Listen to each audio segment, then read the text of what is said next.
প্রিয় সাংবাদিক ভাইরা, ভাঙ্গা উপজেলার সকল ইউনিয়নের চেয়ারম্যান বৃন্দ, রাজনৈতিক বৃন্দ, ভাঙ্গা উপজেলা ফরিদপুর ৪ নির্বাচন এলাকার সকল দেশপ্রেমিক ভাই বোনেরা, শ্রদ্ধেয় সুশীল সমাজ, আলগীয় হামিদদী ইউনিয়নের ভুক্তভোগী ভাই বন্ধু বোনেরা, আসসালামু আলাইকুম।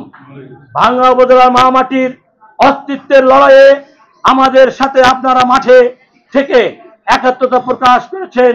আপনাদের প্রতি বিপ্লবী শুভেচ্ছা ও মোবারকবাদ। ভাঙ্গা উপজেলার অখণ্ডতা রক্ষার লড়াইয়ে আপনাদের সাহসী সংগ্রাম এখনো শেষ হয়নি। চূড়ান্ত বিজয়ের লক্ষ্যে আগামী 14 তারিখ থেকে 14ই সেপ্টেম্বর থেকে 16ই সেপ্টেম্বর অর্থাৎ 3 দিন সকাল 6টা থেকে সন্ধ্যা 6টা পর্যন্ত সড়ক ও রেল অবরোধ চলমান থাকবে। প্রিয় ভাইয়েরা, লক্ষণীয় আমাদের এই শান্তিপূর্ণ আন্দোলনে ভাঙ্গার সর্বস্তরের জনগণ ইতিমধ্যে আমাদের সাড়া দিয়েছে, আমাদের সাথে শান্তিপূর্ণ সহ অবস্থান করেছে।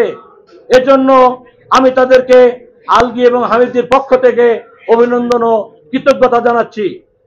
মহাসড়ক অবরোধের স্থান হবে হাসপাতাল গেট হইতে রেলওয়ে পর্যন্ত, Saudi bus stand, Munsirabad bus stand, Pukhuria bus stand, Hamiddi bus stand, Kulia bus stand, Pukhuria rail crossing, Madhabpur bus stand. অবরোধের স্থানগুলি আন্দোলনের সমন্বয় কমিটি কর্তৃক নির্ধারিত স্থানে ব্যতীত অন্য কোথাও কেউ নিজ দায়িত্বে নিয়ে অবস্থান নেবেন না। আপনাদের সকলকে ধন্যবাদ জানিয়ে শেষ করছি।